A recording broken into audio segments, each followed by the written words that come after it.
Hi guys, I'm Kobe from H Reviews. And I'm Alex. And this is, again, H Reviews.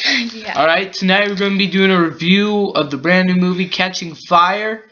Before we get into all what we hated, what we liked, we're going to give you some, special stuff about the... just background information, basically. Yeah, basically. So, your director was Francis Lawrence, and he actually... alright. There was a cliffhanger, alright? And at the end, there was a lot of people were bothered with it. I mean, I was kind of bothered with it, because, it was just... Well, yeah. It was just like, there was just like... It was just like blackout. It was bad, but, it was still a really good... we liked the movie, but, the ending was not fabulous. No. At all. No, it was not, alright. But anyways, he said he got that inspiration from Breaking Bad. Now, everybody should know what Breaking Bad is. Well, Kobe, first we need to know what he got his inspiration from Breaking Bad for. Was it for, the entire story, or what? It was for the cliffhangers at the end of each season.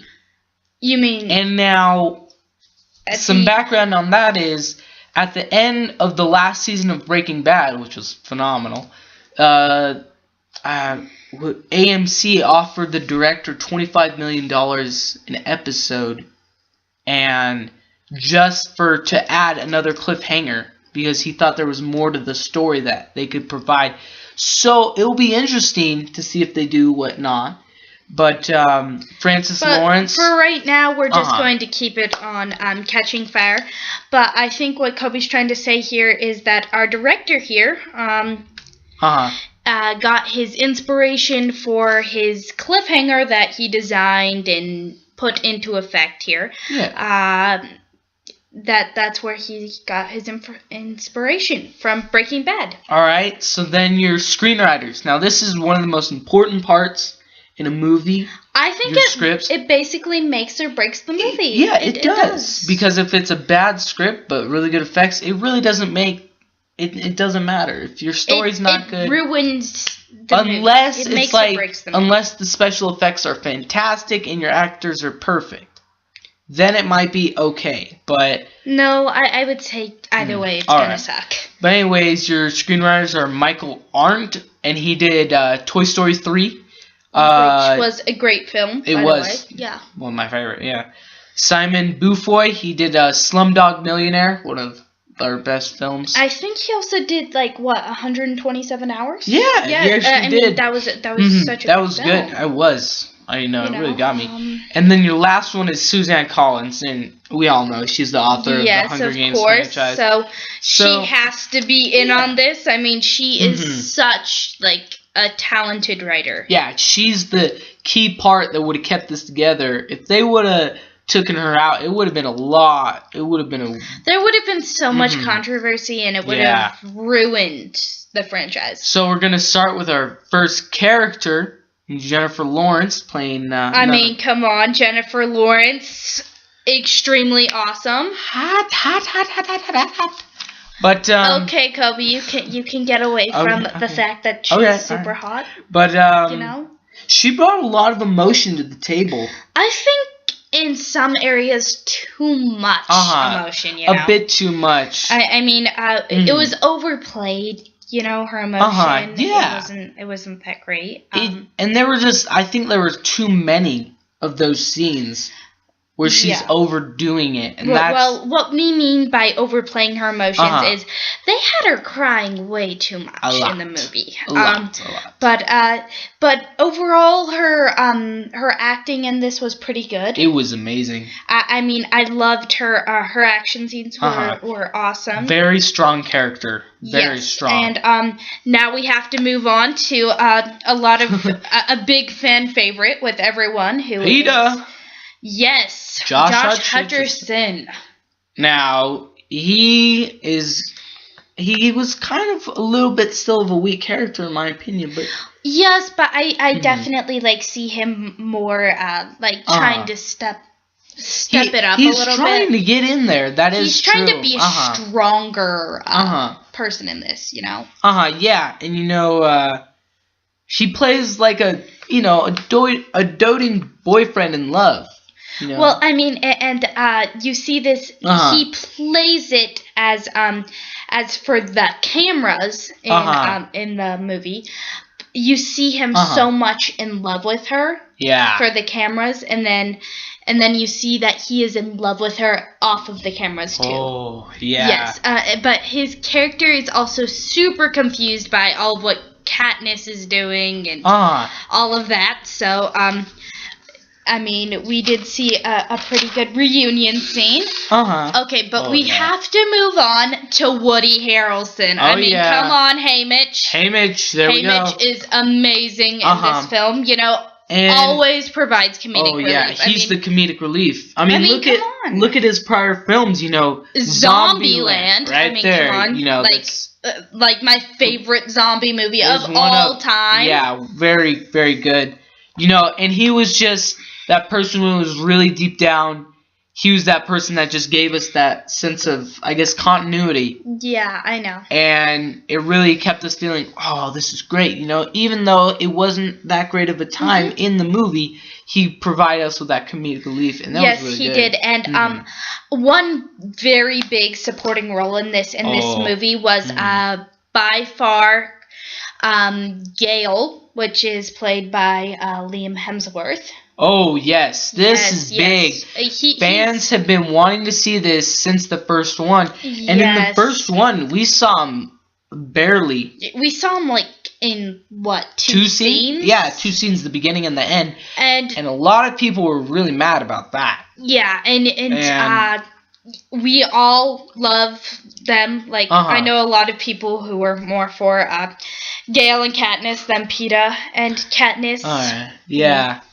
But it was these 4 characters will hold it together.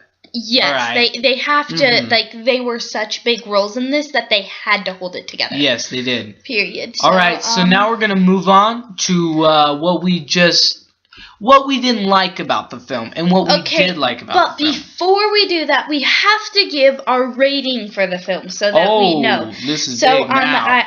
I mean, we have to give it a 4.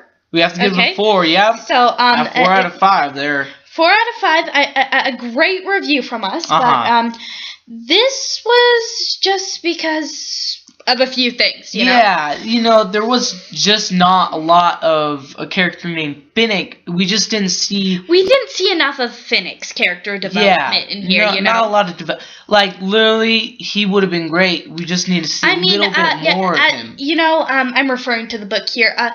In the book, he's you see a lot more of Finnick in the book. Yeah. You get to see, him and the story of him and the girl that he loves, which you saw a little bit of in the movie, but in the book it gives more background, and you just don't see his emotions enough, And then during the film, they do the baby thing, where they call it the baby. And they only use it once, alright? Peeta says it one time. He just says, when they're doing the interview, we're having a baby. And then about the baby, and then it's not even played at all. Yeah, we never hear about it. In the games. We never hear about it. You don't see anything about it. That was really big. And here's where it comes in, is they play a lot nowadays they play a lot more on special effects, and they're not playing more on on the story. But in this movie, I have to say, the special effects were nearly unparalleled. They were very amazing. Good. They were very good. Especially with them being locked in a dome, quote unquote. Now there was one little thing about the makeup team. Oh yes, I remember from the book, the makeup team, so emotional throughout the process when they learn that she is the tribute again. So we didn't get to see them their emotions at all, and they play such a huge role in in the books, especially in you get to see what happens to them in Catching Fire book. But you get to see, there was another thing, and that's the timeline. There was a bit of a timeline that really was lacking. It was a short timeline. It was a pretty short timeline. Basically, this is how the timeline went. You see her going on the victory tour. Then suddenly they jump after the victory tour to what is it? The Quarter Quell announcing, and then you jump to That's a pretty weird name. And then they jump to the and then they jump straight into the game. No, the drawing, and then you see like one scene from training, and then interviews. The and training. Then the games. All right. Last year's, I really liked their training sequence, but this year they only had her shooting arrows, and I was. They just had like one or two things. They had her going over with BT and the other girl. I think it was just nuts and bolts. So all in all, what we're seeing here is a good film on effects. Yes, and also, like, they maybe should have split it into two, I think, possibly, because there's so much ground to cover. Oh, yes, there definitely is. What you could have done is that you could have split it into two and have the first one where they go on the victory tour, and then they have the Quarter Quell announced, and then they have the drawing, and then they have them training, and then end of film, and then they have the next one, you know? Yeah, that could have been done. But all in all, we're seeing a really good film. Yes. With, a pretty good film, alright? I'm not going to give it amazing status because no movie is perfect. Yes, no movie is perfect. But now, after the things that we don't like, because we like to give bad news first, because it makes it a little bit easier, because then we can say the good news. What we loved about the film. Oh, the action. Oh, yes, amazing action. And there were some jump scares in there, man. There were some jump scares that you, like, knew they were going to happen, but, like, when they happened, you're like, oh, snap. You know, it kept you on your toes, because you may have read the book, you may have not have, and it just kept you on your toes with suspense in there. Yes, and OMG, the cinematics. Oh, man. They were very good. In love with the cinematics. Like, you could almost not tell what was real and what wasn't I want to know how they do that, because that's really good. All right. I mean, it was spectacular. All right. You know? So, unfortunately, we got to wrap this up. Yes. So in a few words, Alex, what would you like to say? I would like to say that this was a great film with all of the great, such an amazing cast, but we did have there were some kinks with it, but I would have to say overall this was a wonderful film. It was to watch. I mean, there's people coming up to me, you know, going, I was crying during the whole movie, you know, but not me. No, trust me, I know. Neither of us cried during the film, but people have said that it was such a heartbreaking and like good film. It's going to be interesting how they do the next two films. Yes. And it has been confirmed they're doing a part 1 and a part 2 of Mockingjay. Yes, they are. So right now we're gonna wrap it up. Just saying again, we are giving it a 4 out of 5 stars. You know, and so. I'm Alex. I'm Kobe. And this is H Reviews. Remember to keep hitting that like button to see more awesome movie vids. Comment for what you want us to do next, because we do anything. Yes, we do anything. Movies, and games. Subscribe, people. Subscribe. And also, we have a new Facebook page up. Go check that out. Like it, you know. Type in H Reviews on your Facebook's bar up there. And we should be there and like it up, and we will post. We will get you there. And also post anything on there, any recommendations, any what suggestions, to do next, anything. You know? We're open. All right. Yes. So check us out, and we will have our next video up next week. We should, or maybe even tomorrow. We don't know. Probably not tomorrow. It is Thanksgiving. Yeah, so happy Thanksgiving, everybody, and we'll see you next time.